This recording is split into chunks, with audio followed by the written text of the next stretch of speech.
Well, what's up, and welcome back to Speaking Llama, a Survivor podcast. We are stoked to be back with Valeria from Titans versus Rebels. Valeria, how are you? What have you been up to since we last spoke? Hello, Alex Caleb. Super excited to speak to you. I had a blast last time chatting with you too. So super keen to, talk about some secrets, if there are any. I've been very well. Thank you so much for asking. Was super busy with my work and, just enjoying everything that Survivor gave me.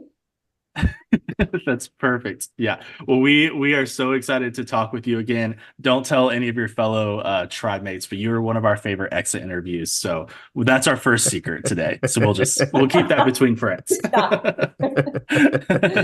Well, Valeria, before we jump into your game, would love to hear a little bit more about kind of your story with Survivor. And so how did you get into Survivor? What was the casting process like for you? Kind of what happened leading up to actually being out there in Samoa for you? Sure. Well, if you would ask me a couple of years ago, if I would ever be on any TV show or Survivor itself, I definitely would think something is wrong because I never see myself on any TV shows, and I guess I don't watch TV as well for many years. I moved when I was 17, and I was just working thousands of jobs, so I never really watched anything and considered myself to be one of those lucky people that to be casted on such a big show. And you know what, especially with, my immigration story, I didn't have my Aussie passport until just 2 years ago. Not even like, even less, it's a year and a half. So I never even would be able to apply for anything. So one day I was on Facebook, and one of the girls that we've been connected for many years through modeling posted saying that she is casting for Survivor.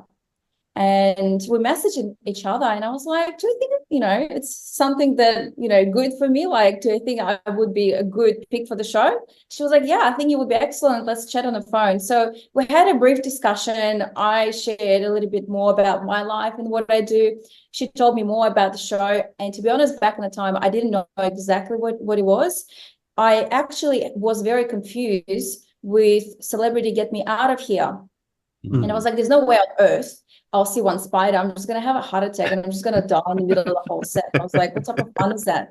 So I went on interview, and I was very nervous to see how you can, make yourself look memorable, and people, because I know from any perspective, I've been in human resources for 6 years previously. I was like, you need to do something that they will definitely pick on and they're going to remember about you. And I was like, what can I do? So I got my casting call to be done at 8:30 a.m. And I was like, this is perfect opportunity for me to go full glam, crazy dress with their Monties, just rock up in the middle of casting in the morning and just say, oh, sorry, guys, didn't have time to get ready, so I'm a little bit underdressed. How are you? And the whole cast crew was like, what the hell, Val? I was so inappropriately dressed in the middle of the morning, but I was like, you know what? I have to walk in and I have to crack a joke or something so they will remember. So if the rest of my story is boring, they at least know I'm a little bit cuckoo and it might be working well for the show. So that was my first impression on the jury of our casting team. And since then, I feel like it was very natural. The producers are very smart. They do a lot of research on you before they even see you. So when I sat down there, they already gave me a little bit of rundown of my life and just were very specific at what they want to hear from me in terms of what can you bring to the show? How are you as a person when you see things that aren't fair and stuff? Like, they were really deep in this questions. It wasn't like just talk about yourself and see what you can come up with. They were really getting into to know you as soon as possible, which I understand because it only takes them a few minutes to make this big decision for them. So that's how it's all started. Do not regret a second of it. And, if I only knew earlier, if I get my passport earlier, maybe I would be applying much earlier than that. That is incredible. It's so good. So do you feel like parts of, your life or your career, the skills you've developed in your career, did they help you once you were out there on the island? Absolutely. I feel like everything I did before that kind of prepared me quite perfectly for this type of challenge, because I came at 17. I didn't know anyone. It was a one-way ticket. My parents were all in Russia. I didn't know one person in Australia. I didn't know English. It was just horrible timing. Like I was so lonely, and trying to get a job. And I was doing I started waitressing at 17. I was like, I can't get any other jobs, like working $10 per hour. That was like my best take to make something and learn English. And I was it's sad. I was pretty miserable and lonely for quite a few years before I get to it. Like I probably got fired like 30 times from different restaurants, cafes, because my hospitality services were zero. Like I'm Russian, I don't smile for no reason. As you know, from my Survivor interview, I honestly didn't smile. Like people would ask me, I was like, what, is there a war somewhere in Russia? Like, why are you always so sad? I was like, I'm not sad. Just why would I randomly smile at people? I was like, doesn't make sense. It's genuinely, a struggle of just going through like hospitality and customer service experience, but that was the best jobs I could ever have. When you're trying to learn English, when you're trying to get into the culture, when you're trying to integrate it within community, like I felt like that was a good start point. And then I did my political science degree at University of Sydney. That was another milestone of me getting to know different people from the different environment, obviously hearing all these lectures and just getting into the culture in much more in depth. Then I worked in human resources department for 6 years. I can literally pick the right person with the way they walk and the speed of their speech. And if I don't like how fast or slow they speak, I know they won't be good for the job. Like there is a lot of psychology behind human resources. I think that's why Ferris was actually pretty good with talking to people. He knows how to pick, the right people to communicate to. So there was a lot of things that prepped me to it. And obviously now running my business and doing something else, I feel like skills of managing people, be able to work in the group environment and be able not to be the nosy person on top of everyone, but to be able to, fit into the group without not necessarily loving everyone, which is, the truth. Like you go into the workplace and out of 20 people, you're going to hate 10, you're going to tolerate 5, and you're going to absolutely love only 3 people. So it's the same in Survivor. So I feel like everything that I did within that space kind of prepped me for the challenge, because it's mostly mental and it's mostly social game. Physical game is great. It does help you with the challenges, and live day by day. But at the end of the day, it's all about human factor and how you communicate and deliver who you are to others and be able to blend in a group. Yeah, absolutely. I think that insight of this is, the physical game is important, but Survivor at its core is a social game. I loved your little human resources analogy of there's going to be 3 people that you love. Who were the 3 people that you loved out on the beach? Oh, yes, I'll definitely have those people. You would be very surprised. I did like Viola. I think her name is Viola. Yeah. It was not bad. No, honestly, she was like a little gem like that I found in the middle of an island, because I knew going into experience, I was like, man, with my character and how I am, like if I don't see people sharing my values, and if I don't see the person is kind, like you cannot be like, you don't have to be the smartest person or I don't know, with a crazy profession or something else. Like you have to be kind. You're underneath of yourself, how you are as a person is so important. And I feel kindness is the main factor. And going into experience, I was like, I understand that I cannot expect people to have that kindness that I'm looking for in this genuine factor. And then rocking up to the island, and there is chick there that is literally me. I was like, wow, I found my person. After Viola, obviously, we had our beautiful relationship with Mark. I obviously love Winner. We became mates after our tribe swap, and since then, we're just like surrounded with the best people I could ever find on an island. And still now, outside of this experience, we're so close. Like we chat about anything. Like we're catching up, and it's just very genuine connections that you wouldn't expect having on an island where you are very stressed and sometimes you do act out of character and you get much more irritated from little factors just because of circumstances you put yourself in. Mhm. Yep. Yeah. No, that completely makes sense. Well, I'm curious too. One thing I like to ask, your fellow survivors this season is, how did you size up your tribe when you first saw them? So as a Titan, you were on the big boat early on while they were filming that intro sequence. What were you thinking? Did you pick out Viola and Mark right away as someone you may want to work with in Winna, or what were you thinking of your tribe? Did you like being on your tribe? Yes, well, when we were getting, that scene where the Titans against the rebels from the little shitty Mhm. boats, this little one next to us. What I was thinking is not with who I make friends. I was actually looking to see the sizing of the group just physically, because I know at the beginning of game, it is so important to have these athletes and people that look like they can pull off these physical games, because, we need some food.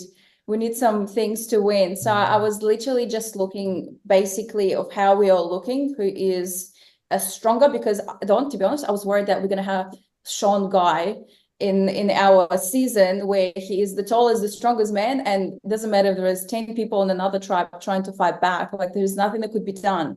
So I was worried for this, and then I was like, cannot see Sean, which is good. And I felt like, okay, we looked pretty balanced out physically. I was like, you know what, this is a good thing. When it comes to first impressions, when I look at Viola, she was sitting down, I think, on the ground in this Asian squad. And I was like, oh, that's my person, because I have Asian squads too in me. And she jumped from this position onto the box, which was like, I thought she was Olympian or something. I was just looking at it. I was like, oh, this is very impressive. I need to make friends with her. With Mark, it was very weird because actually Mark spoke about how when he saw me and how I acted.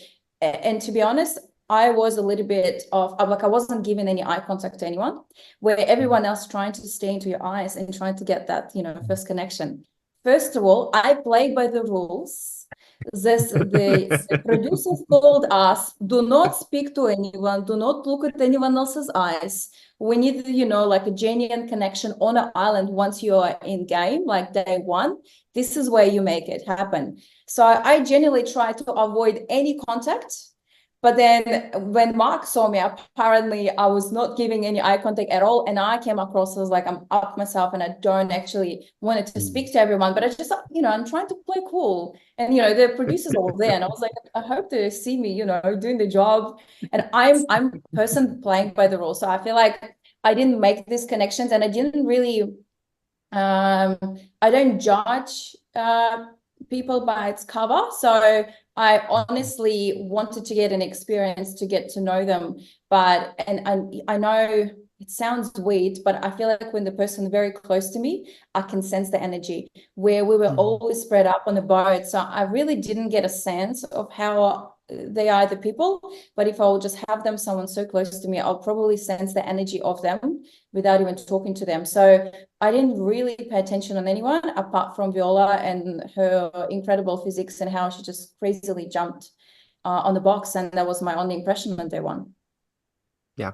You mentioned, trying to size up your group versus the rebels, right? And how they were going to do in the challenges. Did you think that your tribe stood a good chance against the rebels? Like, what was your impression of the rebels when you first saw them? They were definitely more loud. So I was like, thank the gods, I am not on the other side.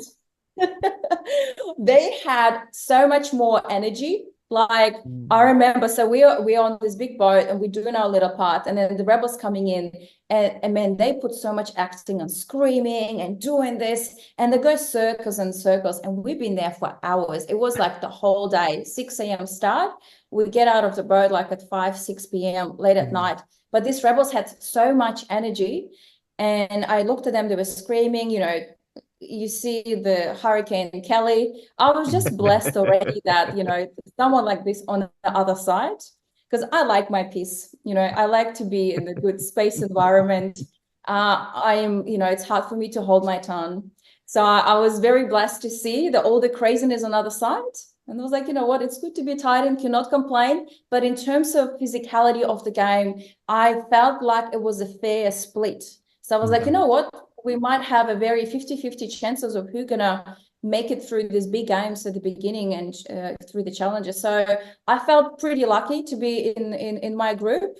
And I felt like it was more, I didn't know actually ages wise, but I felt like our crew was a little bit older than the other side, which also made me more comfortable. I feel like, you know, we're getting older, we're getting more mature. So I feel like it's a bit easier to play the game with people who already had a bit more experience, and there would be more of a good, healthy environment as much as you can, you know, hope for it. Absolutely. Yeah. I do not blame you for being glad the hurricane was on the other tribe. I think I would be with you on that. We also heard from Ferris that you know what they didn't show. Oh yeah. Alex, you know what they didn't show is, I don't know if it sounds really bad, but the night when Kelly got to our camp, I was actually thinking that my interview is going to be out there in public of what I said, but she walked in obviously in the middle of the night, and she was very obviously loud, and everyone trying to talk to her, trying to get some information, and I was dead silent, sitting like this, lying like this. So I was like, man, please, I don't want to be a part of this conversation. I just wanted to shut down as soon as possible. And I had Wina or Viola was like, Val, why are you sleeping? I was like, why are you not asking questions? I was like, I do not want to proceed with any questions. I said, I will ask my questions tomorrow.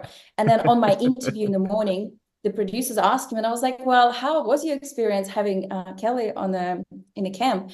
I was like, you know what? When I heard the noise, I thought there were our wild pigs coming back to the camp.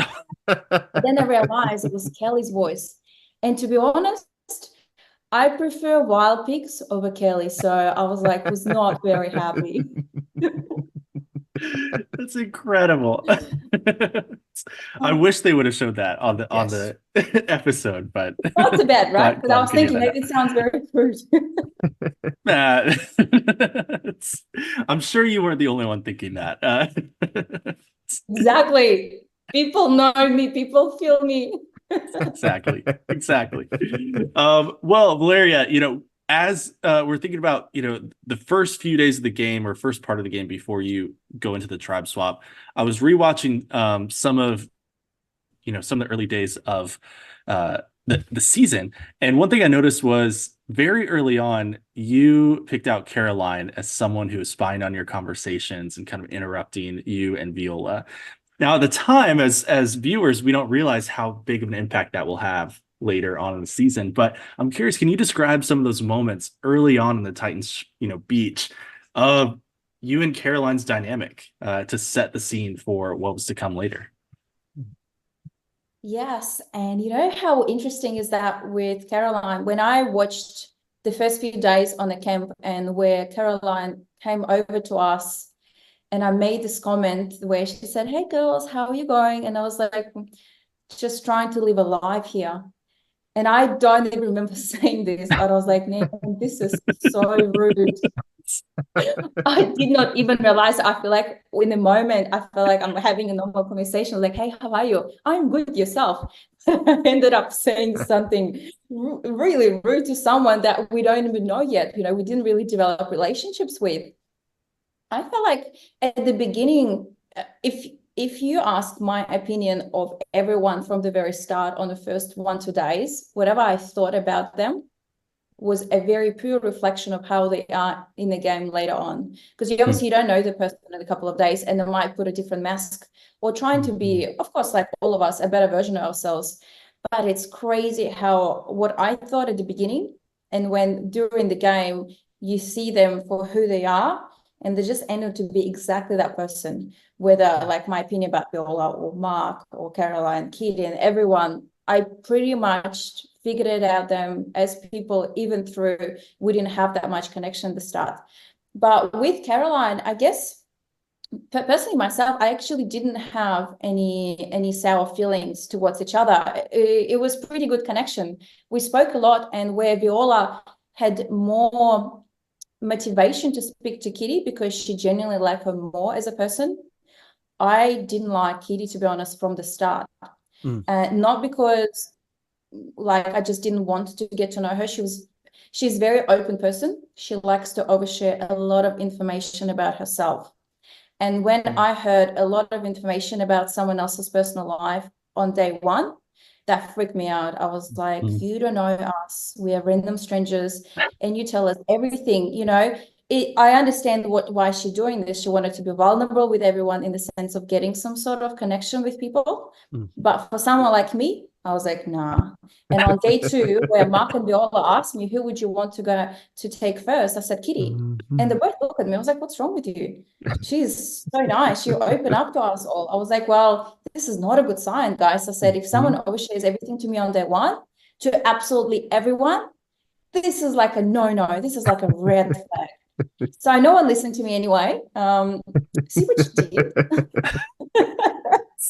But that was one of the things. But with Caroline, I actually had a pretty good connection. The issue started on the day after we voted off Nathan. And that's where the issue came, and that's why it's developed to such a kind of a nasty scene of us going against each other and really wanted to vote each other's off. Is because Caroline and Kitty came to me and Viola and proposed the idea of the Women's Alliance. So they wanted to betray Eden and Mark out of their alliance and have us to connect to them and have our women empowerment to retreat, you know, during the Survivor. So when I heard this, it freaked me out immediately. I was like, girls, we're only a few days in. You are with Eden. You are with Mark, you know, 50-50, whatever, you know, we're trying to plan there. And we don't have much connection. Viola didn't have connections with Caroline at all. I had some decent connection, and Viola was talking more to Kitty, but it wasn't laugh from first sight. It wasn't, wow, let's do it together. So I felt like to betray someone at such an early stage and propose some crazy idea for the sake of women empowerment was a pretty dirty plan for me. So hence why when we got back and got Viola out because she was telling the truth, and Eden communicated this all to Caroline and Kitty saying, listen, Viola said, this is what you're proposing and trying to go against us. Like, is it true? And obviously Caroline and Kitty said, no, that's not true, which is not the case, but it definitely backfired at Viola. But for me, I was burned from that first moment because I just wouldn't be able to trust those two longer in the game just because they did this, because I didn't know if they would do the same thing to me, maybe because they felt like they would have a better connection for women empowerment later on when they're in the merge and they like someone else more than me.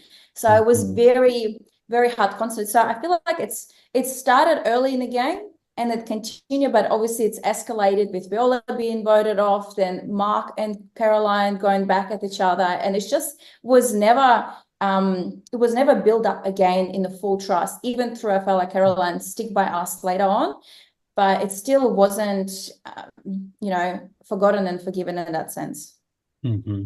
Absolutely. Yeah. Well, and it's funny because we've heard from a few different people. I think on the swapped tribe, Kitty and Caroline proposed an all-female alliance to Sarah and Rihanna, which was not true either. And then we see it later on down. So I'm sensing a theme here. Yeah. And to be honest, I've got, I'm not a feminist in a perspective that we need to do a women alliance for the sake of women alliance. Like I'm a woman's woman and I support women, but you don't necessarily have to do it for the sake of doing this so it looks good.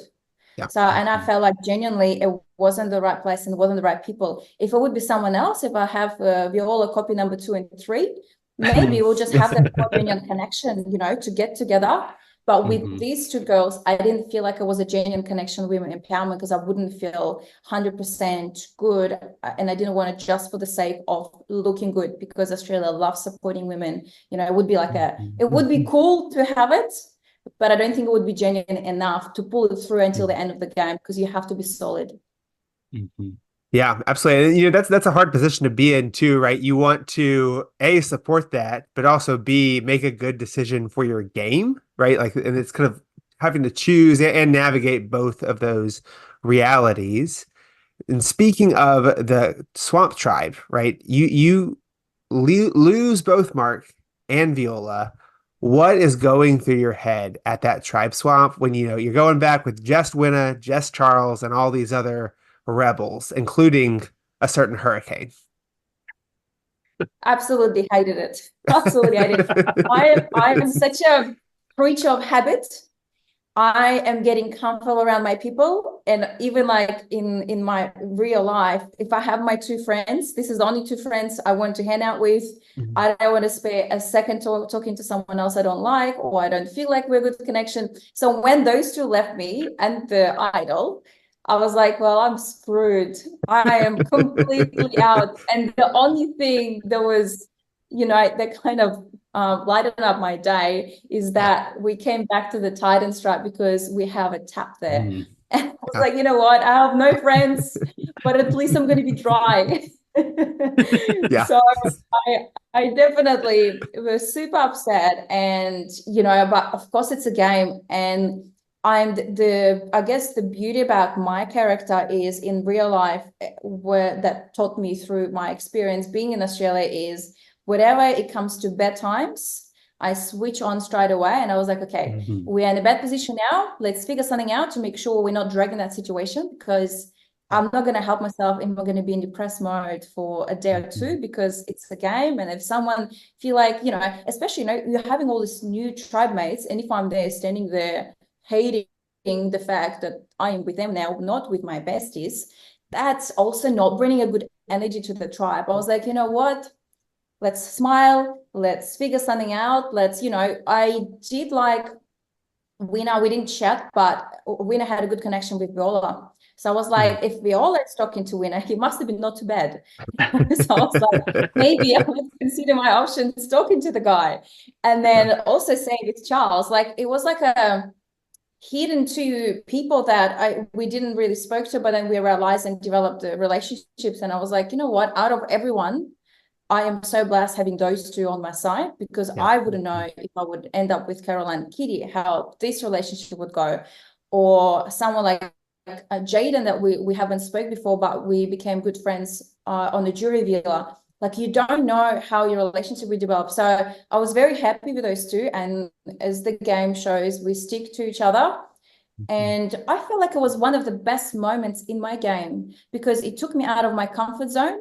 I feel like I was getting comfortable with everyone, and I was not able to demonstrate my skills, my social skills. I was kind of in the middle of floating there with not showing my character, where being in this stripe swap, I showed my character. I started to cook. I created new relationships. I took a lead on having Kirby on our side and aligned together to go against Ferris, who obviously had one more number. So I felt like it does help my game. It did show me as a better player. People would see me more than they saw me previously. So at the end of the day, I took the positives out of it, and it did good to my game. Yeah, absolutely. You definitely it seemed like you came out of your shell once the tribe swap happened and really took control of the game and your own game in particular, right? We saw from the Rebels Beach that there was a big feud between Kirby and Ferris. At what point did you really start to see that crack between those two? Was it obvious from day one, or did it take a little digging? It was very obvious, to be honest. Like, walking in, I can see Kirby is really trying her best to connect with me, where I see Ferris talking to Winner and Charles, and both of these parties coming to us separately, asking if us three are strong together. Like, they're all asking the same questions. And I remember when on the first night, I was sitting with the boys, I said, guys, we're going to be brainwashed by a lot of people trying to find cracks between us. Let's be better than this. Let's stay together. And if they want to win one person, doesn't matter from which side, they know they're going to get another two. So it's going to be three solid people sticking to each other. With these two separate groups of Kirby leading it and Ferris, it was very obvious at the start. And to be honest, just because Ferris did not communicate to me for the first couple of days, because he was putting all the work to talk to Winner and Charles, I couldn't see myself working with him because I feel like he disregarded me as a player. I understand I might be not coming across as the stronger player, but he doesn't know me. So instead of getting to know me a little bit more and just sit down and talk to me, he didn't do any work. He did all the work with Win and Charles, and Win and Charles came to me saying, yeah, Ferris told us to tell you that we're going to stick to them. And in my head, I was like, oh, mate, wrong woman, don't play this game. Do not do this to me. And plus, I think Charles mentioned on his interview, Ferris and Garrick actually wouldn't communicate to Raymond and Eileen as much. They were always together. And if someone talks to one another, they would come to us, and they will come to that person separately asking, what are we talking about? Like, I just saw you talking to Kobe. What are you talking about? I just saw you talking to Kelly. What are you talking about? I didn't like that questioning of me. Like, it's a game. You get paranoid anyway. People talk all the time behind your back, not just because they want to vote you out, but because they wanted to get some connections, or they want to stay in touch, or they want to cross-check some information. But come over at us asking and checking and cross-checking all the information, it just didn't sit right with me. So, Kobe at the end of the day betrayed me, which was a shocker and absolutely heartbreaking for me, because they didn't even air it as much and they didn't put much effort in it. But I was in absolute shock. And even through, I know that happened now, I don't think I would have changed my game of going with Ferris, because he just didn't take his time to get to know me. So it was very evident that I'm going towards Kirby's side, and that we would align together to even our numbers. Mm-hmm. Yeah, I think that was a genius move for you to say, hey, let's us three stick together, because so often we see in Survivor, if there's a minority in a tribe swap, they throw each other under the bus to try to save themselves. So to stay strong was really exactly what you all needed to do, which was awesome to see. So I'm curious too, this is at the part of the game where Viola gets blindsided. Rewatching it back, it was heartbreaking to watch your reaction coming in. Exactly. So, well, I will say you did share the wolf story with us last time you were on the podcast. In my head, I'm referring there in US Survivor, there is a dragon slayer, someone who names himself the dragon slayer. I'm calling you the wolf slayer. So the eyes are coming out. Viola is not coming in. You called out Kitty in particular, at least from what we saw. Did you call out anyone else? And then did you know what happened to her? Were you able to figure it out pretty easily? Unfortunately, when I was standing there, I was hoping Mark will give me a bit of a more, eye communication to me, but he was literally looking down on the floor. So first of all, I didn't like that. I'm standing there trying to get some answers. And I know some people, I was like, oh, why is she there to ask them? And I was like, it's not to ask them, please tell me who you are, I'm going to kill you tomorrow. I was genuinely asking to see what's going on. But everyone trying to play a silent game of not knowing what's going on, which is obviously an absolute BS. Like, you know what's going on. So I knew that probably something's got to do, like, obviously Titans were in majority on the other side. So I knew it is within the Titans tribe that happens, because there's only have 3 people on the rebels. Like, they were not able to pull this move. And from what I heard from the rebel side, they said that Alex, Sarah, and Reed didn't really play a strong game. So I didn't see them leading of any of this vote. So I knew it's someone from our side. And I did have my suspicions about Eden, Kitty, and Caroline. I never trusted Eden. We didn't develop any relationships. And from day one, he didn't give me the right vibe to work with. So I kind of felt like it was either between Eden and the girls, Caroline, Kitty. And I only asked Kitty because Kitty is a very bad liar. And from first second, you know that this person have no sense of understanding of what you do when you want to lie. I'm not the best liar, but Kitty is taking all the first place for it. Like, she was pretty bad. So when I was asking questions, I was generally trying to get some sort of ideas. And obviously the way she answered was very obvious to me that it's got something to do with them. The only issue I had is Mark not giving me a good eye communication. Like the only thing he did was like this, like he was kind of upset or not knowing what's going on. It was just very weird knowing that he also has an idol. And, you know, this guy have done such a top job at the beginning of the game, running the show and stuff. I was like, if you are that good, wouldn't you feel something is not right? Because he's keep telling how close he's with Eden. He's been with two ladies from pretty much day two, you know, getting that alliance of the senior citizens. I thought there is something that he could sense, but I find that, you know, regardless of between women and men, I guess women most likely don't know what's going on, but they can feel it.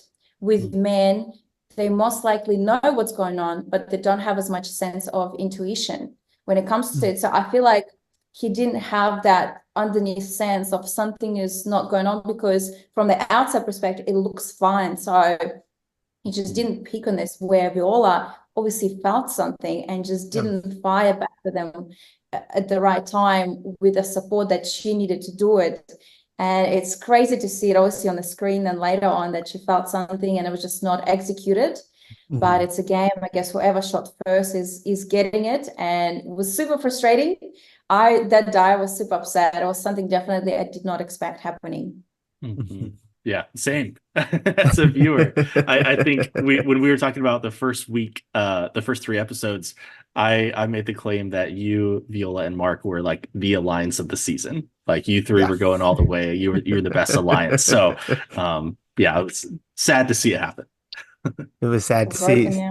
Absolutely. But yeah, I mean, yeah, things happen, surprises come up, and you don't know what to do. And you were involved with one of the big surprises of the season, many surprises, but one of the first ones was this tribal council, where the immunity challenges happens during the tribal council.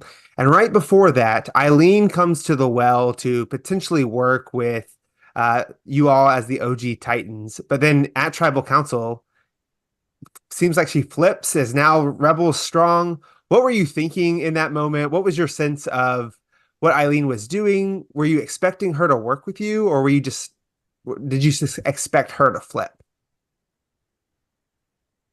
To be honest, I did feel like she had a genuine wish to go ahead with us and betray Ferris. Yeah, I have a good sense of it. Like I genuinely believed her, and seeing her for a couple of days, desperately trying to get in contact with Kirby, getting connection with me, speaking to Charles, Winner.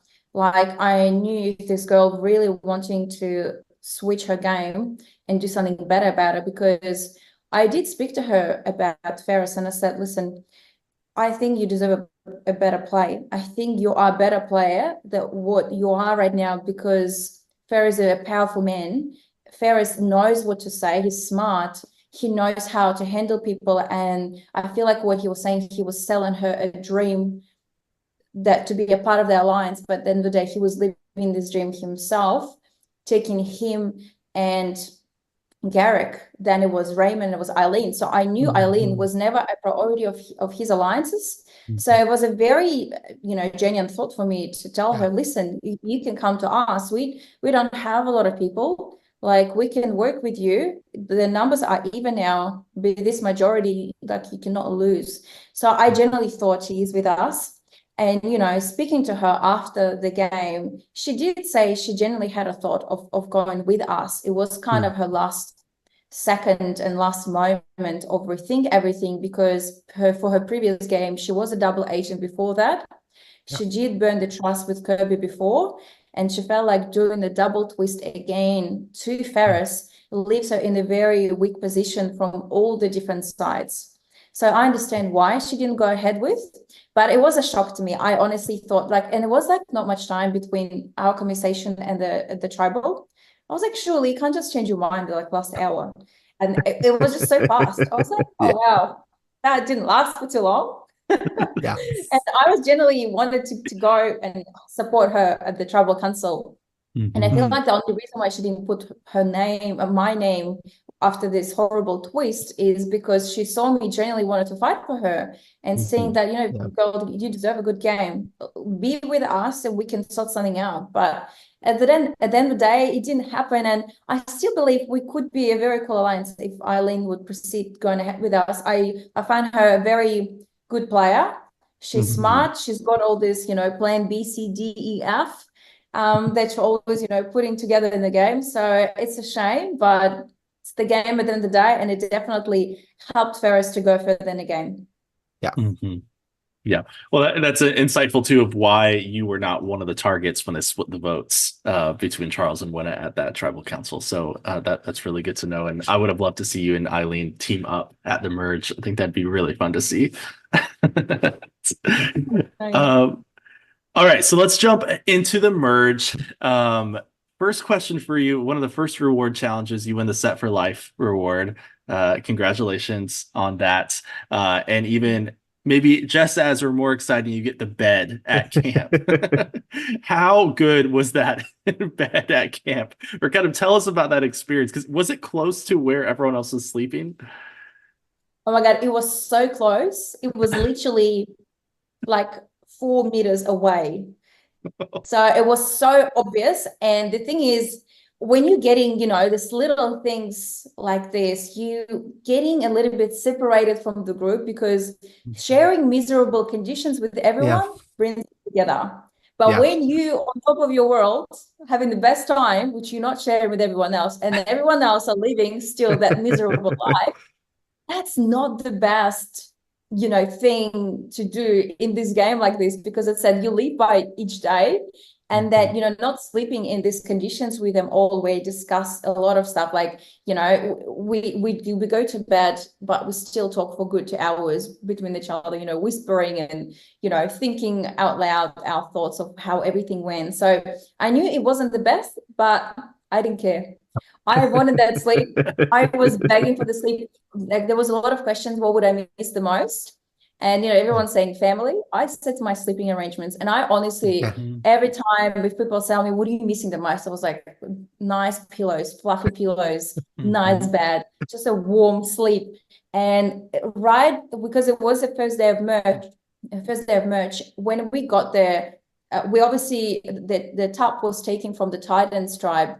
And they didn't put it for us. We had to put it for us, but it was a crazy rain. It was tropical, heavy rain. So regardless, we put in this top later on, everyone for 2-3 nights was sleeping in the wet sand. Like, you're sleeping in the water covered with sand.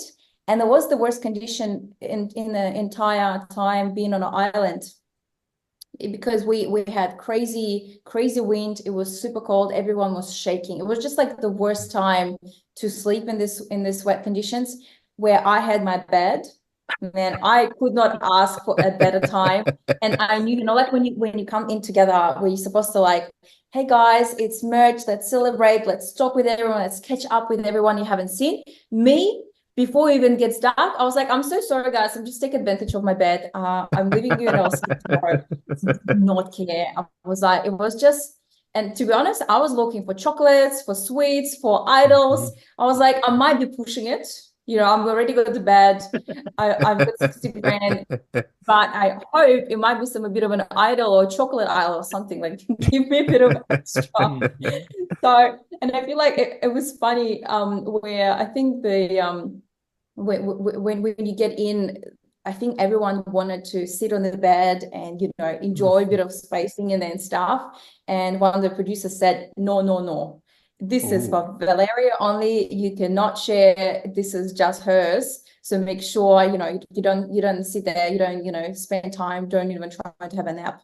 Because to be honest, I considered to kind of, bring someone else there, or, do some like nap sessions, because it puts you to bed immediately once you put all the cover and the fluffy bed. Like, you feel like you're a normal person again. And this is the first time I actually enjoyed the view. I was falling asleep, but I looked, I was like, actually, it's not looking too bad. It's gorgeous. It's gorgeous. Everyone watching Survivor now, I was like, wow, it's so beautiful. I was like, yeah, it's beautiful when you're in a 5-star resort looking at the view. But when you are in the miserable conditions, I didn't look at the sky and the beautiful birds and whatever it is happening there. I was like, it does not matter because you feel so shit. Yeah. Mhm. I mean, who wouldn't want to go, sleep on a bed on a beach watching the sunset? I mean, that sounds nice. I wouldn't want to do that in wet sand, but a nice bed would be a real ideal. That would be fun. Um, One of the other fun, well, at least I found it fun just because of the story of you and Caroline throughout the season was like we saw this like brief moment with Nathan's jacket where Caroline gets like real protective about the jacket. Like, what's the story behind Nathan's jacket? Like people were wearing like, yeah, give us some context for this moment. Okay, Nathan is with me on this. Okay, so it's not just my imagination that thinks what's going on. Like, this is the reality.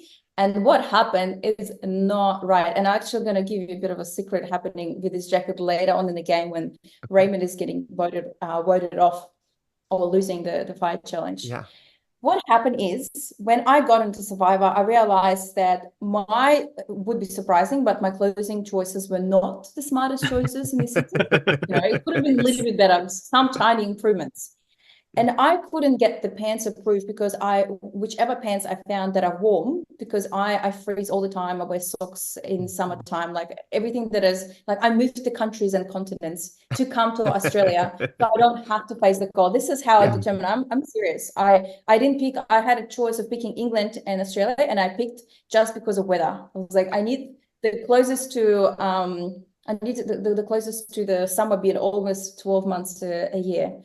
So I'm looking for good pants and mine just didn't get approved. And the night before, I don't have time to do shopping. I was trying to put all the business to my other business partners. So I was completely flat out, didn't do it. And then I called one of the girls who were helping me organize. I was like, listen, is it going to be that cold at night? Like, I'm running out of time. My pants are not getting approved. Is it going to be fine with shorts? She was like, yeah, that should be fine. Anyway, go to hell. Whoever you are, I'm going on an island. Not only was the stupid idea because you're going to be eaten by everything that is flying at night. Yeah, it's freaking freezing. It's still freezing. Like, I don't know how many degrees, but I think it's about 3-4 a.m. It just gets so cold. Yeah. And then I realized I have nothing. So Nathan sleeping literally in his underwear and sweating, so he was genuinely warm all the time. Like, he's got this regulated heat coming out of his body, so he was absolutely fine. So I asked Nathan, is it okay if I use the jacket so I can put I put my coat on my legs, put his jacket and kind of covering it up so I'm not eaten by everything that is alive there and not frozen to death, which he was fine. So I was the only one using his jacket, and he said, use it anytime you feel like no issues at all good. So when Nathan's got voted off, very happy for him to go so he doesn't line with Alex, but then I know the jacket is there. I was like, man, this is like a double win for me. I'm like, I'm living my best life here. Now I've got this jacket. So I'm coming back in the camp back again. And the first thing, I'm not thinking about the jacket right now, obviously, we're just talking, but we just walked in the first 30 minutes, Caroline walks in, she's like, by the way, I'm taking Nathan's jacket because my other cover is just a little bit wet and I can't sleep at night properly. And I was like, yeah, but I said, I was wearing Nathan's jacket because I'm beaten by everything alive there and I'm cold. I said, I don't have any other options. You knew I was wearing all this time. You never would. She was like, well, I need to sleep too. And I was like, okay, I'm a very fair person. I was like, what if you take it tonight and I'm taking it tomorrow, and you swap? On top of, she had pants, she had shorts, she had 2 tops that are fully covered. I'm still, I'm still gonna be a better person, and I'm gonna let's do a swap and let's do 1-on-1. So that way it's all good. And then the next day we're going into the mats with Jonathan, and he tells us that it's the swap time. And all I'm seeing is Caroline, even though it wasn't her day, so she spent that night, that means the next day is mine. She puts her this jacket into her little bag. She just pushed it all the way down there. And I'm looking on the side. I was like, she's really carrying this jacket underneath her, because we keep all the communal clothes. We usually keep it out there. to make it dry and just to get it ready for the night. Anyway, no one really, I don't even grab my big coat because I always keep it there. Like, why would you carry it everywhere unless you're really trying to get it for yourself? I saw that, and I saw, you know, that living the premises. So I'm losing Mark, I'm losing Viola, I'm losing Idol. Now I'm losing Nathan's jacket. I was like, my life is not good. Like, this is not a good start for me. Why am I here? What's wrong with me? It's like the worst day of your life, right? So there was like, you know, the last bit. So that's why I was like, when I go back to Titan Stripe with the top, I was like, thanks goodness something is, you know, working with me. We can make it work. So I'm going back, and then I can see Caroline's pants were drying, and I was like, perfect. I'll use her pants then to cover my legs. So I was using her pants, and she obviously took the Nathan's jacket. And when we got into the merge, she came up to me and she said, "You're wearing my pants," which by the game rules, if you leave something on the other side, you're not allowed to take it anymore. It's not yours, it's gone. You can't take it back. So the same with my coat. One, because it was always there on the Titans tribe, and I didn't take it for the merge, and we swapped the beach, I was never allowed to have it back. That's just the, you know, that's just the game. So then Caroline asking me to have her pens back.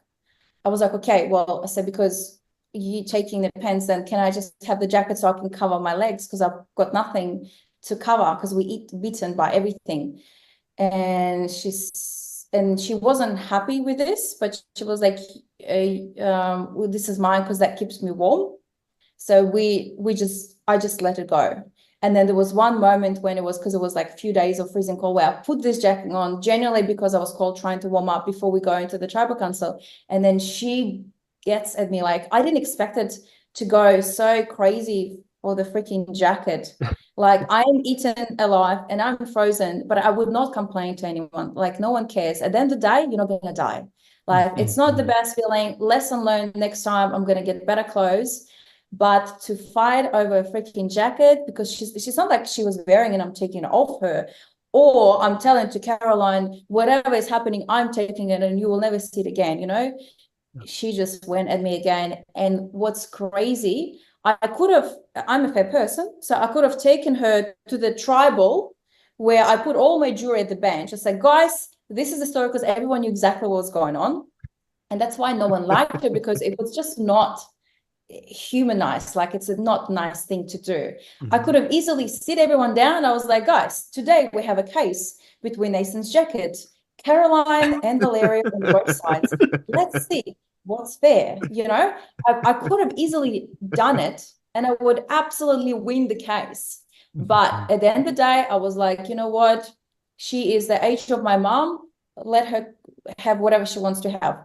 And when we see the moment with Raymond and Caroline having this fire competition, Raymond, because he's a huge fan of the game, and he wanted to have Nathan's jacket as a memory of the game after, because it was such a funny thing, like everyone's fighting over Nathan's jacket, and he was like, is there any chance I can have it once if I'm living the game tonight?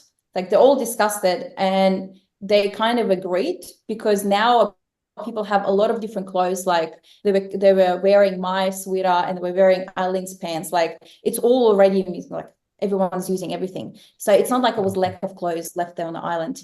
When Raymond got voted off, they didn't show the part where Raymond is taking jacket off Ferris. I think Ferris was wearing that night, and Ferris is like, hey mate, this is a good memory, so good to have you with me to play. I'll see you on the other side, from the jury side, best of luck. And Caroline stands up, she's like, sorry, can I please have this jacket, because it keeps me dry?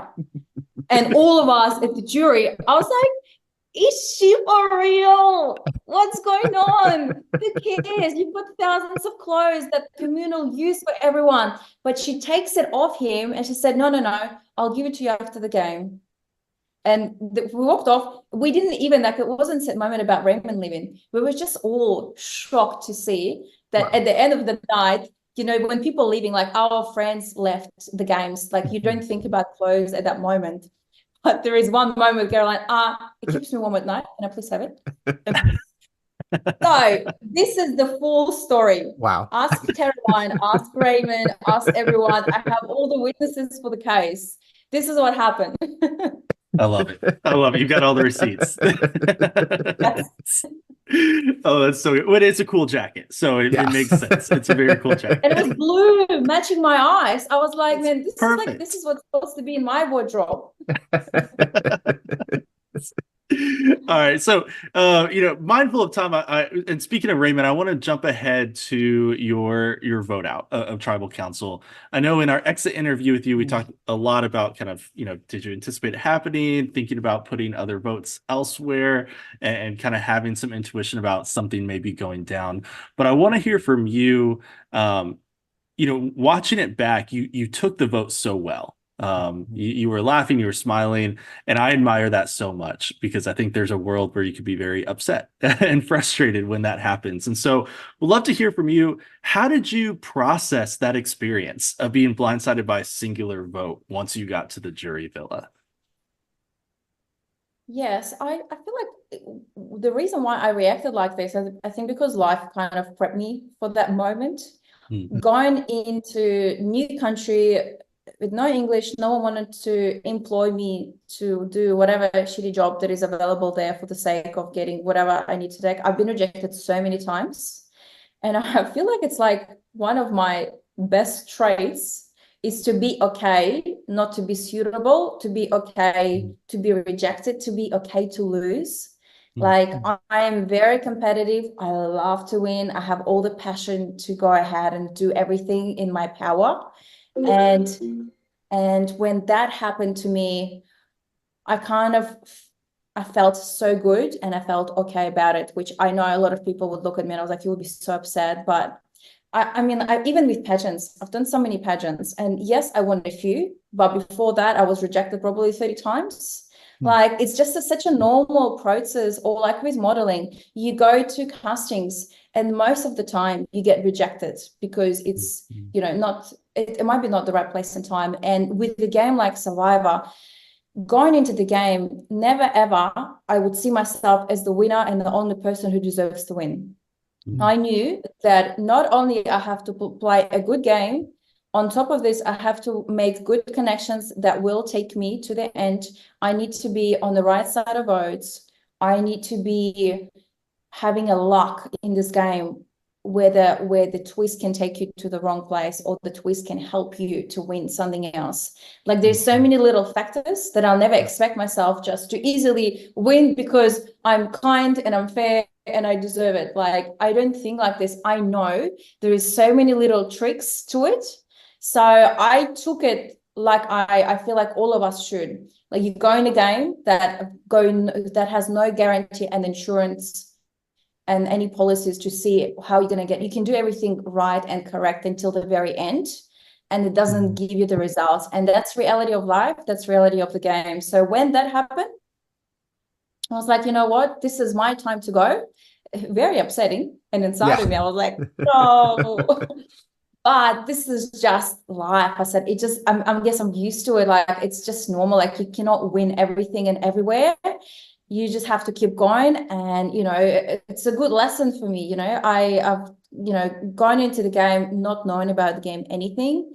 I've got no idea of what's going on most of the time, just because I didn't watch as much series. And then getting into post-merge, meeting people and making those connections for the sake of getting further in the game, that was the best part that I could ever ask for. I love that. That's really cool and an inspiration to me, and I'm sure a lot of people. So that's fantastic. Yeah, absolutely. Well, Val, at this point, you are on the jury, and we get to Final Tribal Council, and you make one of the most memorable comments at Final Tribal Council about Ferris and Caroline, because they weren't answering the jury's questions. Can you give us context for why you ultimately kind of, tell them to, hey, like, these are fancy words. They don't mean anything. Yes, I was very not surprised. I was just watching, obviously, a couple of other seasons of how they're doing their pitch, and it was a lot of facts listed in. And obviously, I haven't seen a lot of game plan from Caroline because I haven't seen her for a big part of it. Ferris, I didn't see most of it as well. So I was genuinely curious to see how they're going to do their pitch. And also with producers, they kind of spoke to us and then said, guys, I said, don't base your opinion from what you feel like. Listen to what they say, because it could be a big change to your opinion once you know what they've done, what they planned, what was their ideas. Like, you don't see everything. You're so concentrated on your game. Listen to them, take it all in, and then you make a decision. Try to be as objective as possible to the game plan that they presented to you. And obviously, because you have all these people in jury villa, they will be able to confirm what was the right thing. So with Ferris, obviously I knew he was playing his game right, and at the start I was obviously more open to vote for him rather than Caroline. But from Caroline, I was expecting to have an honest, I guess, more honest speech to say that, you might not see me as the stronger player with my game plan, and you might not see me as the strongest social game player, but I'm here and you're there, and that's the difference. I made it. I outlasted you. At the end of the day, whatever I did worked my favor, and it didn't work yours. But instead, from both of them, all I was hearing is how blessed they are to have us as a jury.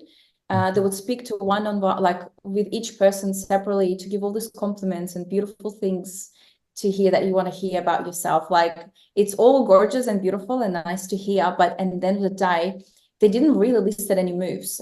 I don't know why Ferris didn't list any moves at the beginning. It was weird because he obviously done so much. I just haven't seen obviously a lot of them. We were only we were missing probably half of his game, and then I left on day with 11 days left in the game, or 10 days.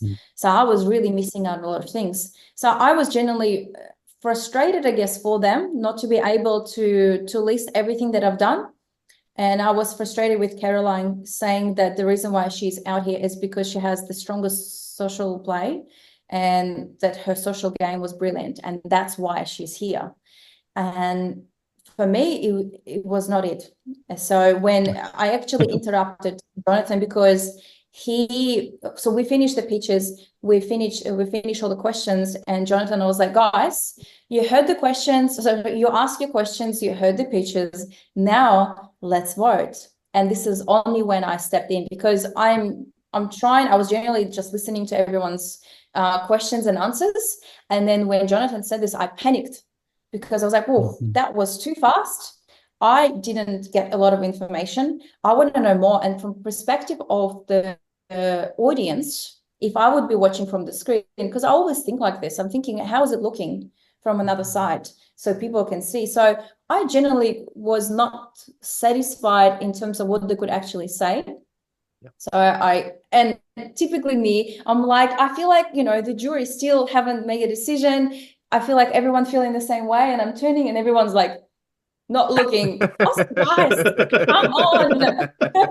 You're not going to be voted off tomorrow because of this. You can be open about it. But no one supported me. I was like, that's fine.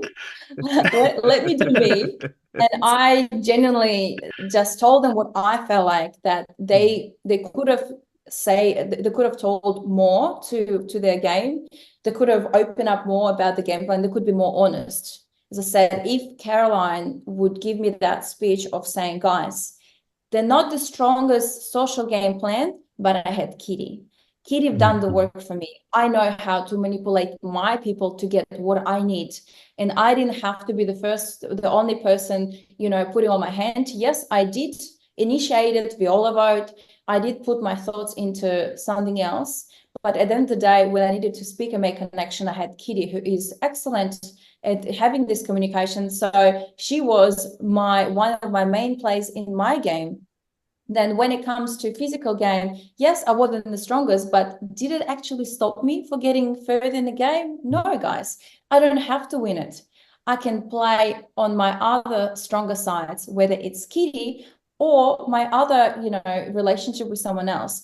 And at the end of the day, I may be not the strongest player in your eyes, but I made it. And then in this game, it doesn't have to be the fair, most strongest gameplay. If you make it all the way and you've got things to say to your jury viewer, this is how I play the games, and that's why I believe I will be like something like this. And I would look at this and I was like, girl, you know what's going on. You know what you're doing. You made it, and damn, you're right. Like yeah, you've got it. You've done it. You outlasted everyone. And at the end of the day, we're all shooting the guns and you made it. I would just respect it more, and it will give me more sense of going for her and vote for her.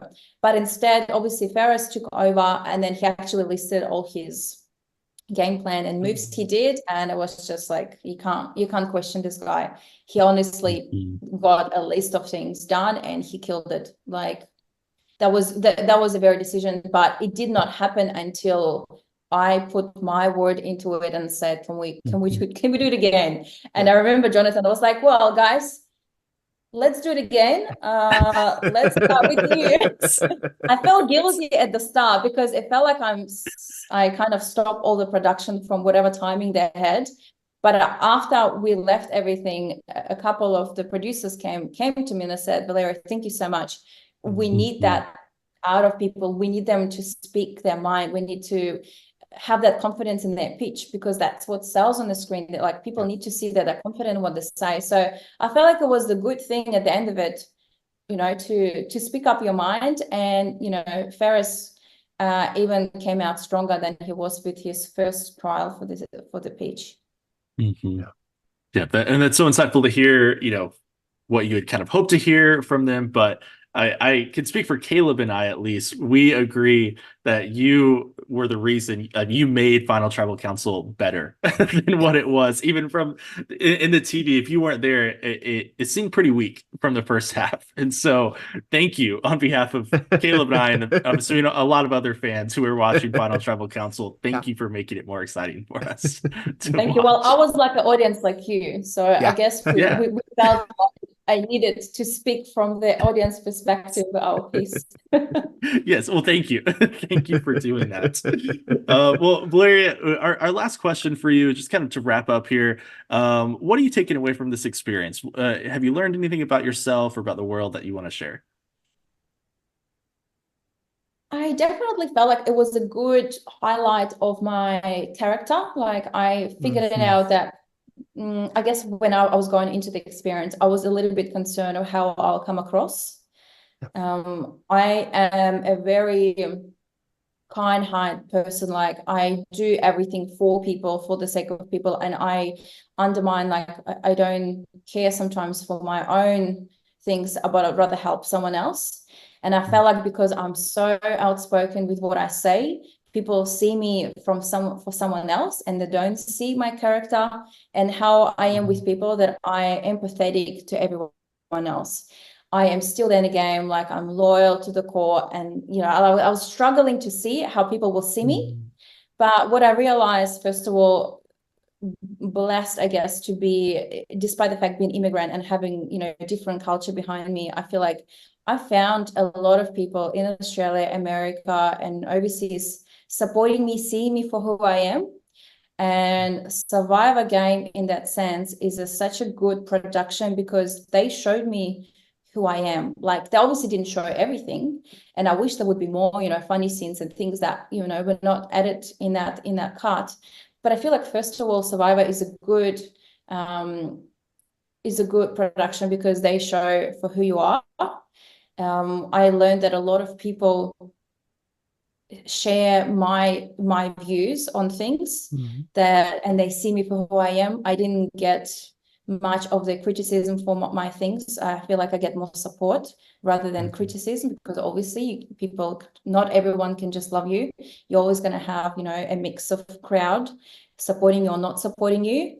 I learned that I've got a good intuition and good sense of what's going on, that I shouldn't doubt it, because we always do. And I guess the only thing I learned is, yes, you can be strong with your words, but I think you need to pick your battles. You need to think, when is the right place to talk, when it's enough of talking, where you need to stop that. You need to have some sort of limits.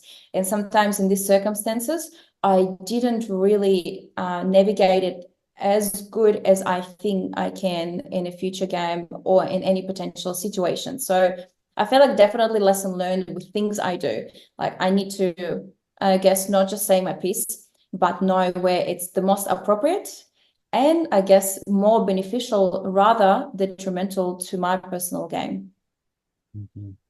That's fantastic. Yeah. Thank you for sharing that. And thank you for being yourself out there on the island. It was so much fun to root for you and to watch you play. You were a fan favorite this season, I think, across the world. So thank you so much and congrats on a great season. Valeria, as we're ending here, anything you want to plug or where can listeners find you if they want to, keep in touch with you?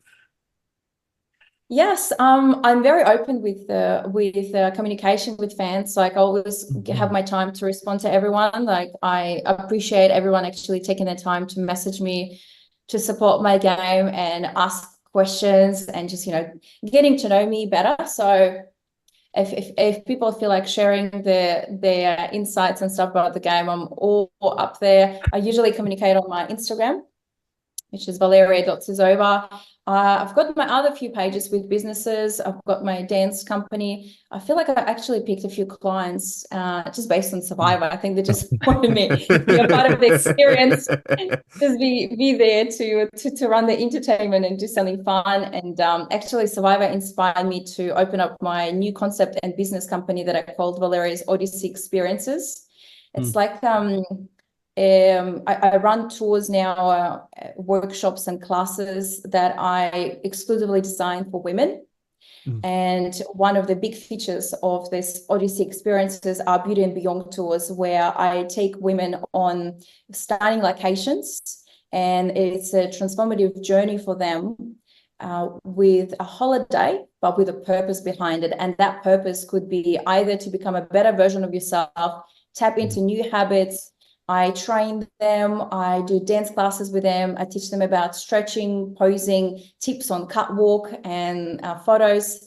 I organize like a photo shoot for them with photographers and makeup hairstylists and said that have been working for years, and having that a good sisterhood environment for people to be safe to share, their daily concerns and things that, we're not really have time to talk about in our daily lives because we're so busy trying to manage a lot of stuff. So after Survivor, that's something that has been playing on my head so much that I actually action on it. And I was like, what, if it's not now, then never. And that kind of fits my soul and my purpose as a person to do something good. And I'm actually going on my tour in 3 days. So it's all happening soon, super excited. And I feel like if any of the ladies feel like they need this good sisterhood environment, learn something new about themselves, or learn from me whether it comes to, getting into new habits and getting some new tips about our women's livelihoods, that's a good space to be.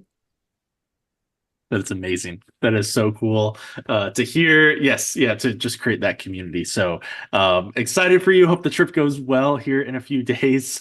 And again, Valeria, it was fantastic chatting with you again. For our listeners, if you aren't already subscribed, make sure you're subscribed on YouTube, Spotify, or Apple Podcasts. You can also follow us on Instagram at Speaking Llama. And Valeria, thank you so much again for your time, and hope you have a great rest of your day. Thank you so much, guys, for having me on board. I had absolute blast chatting with you too and answering all your fun questions.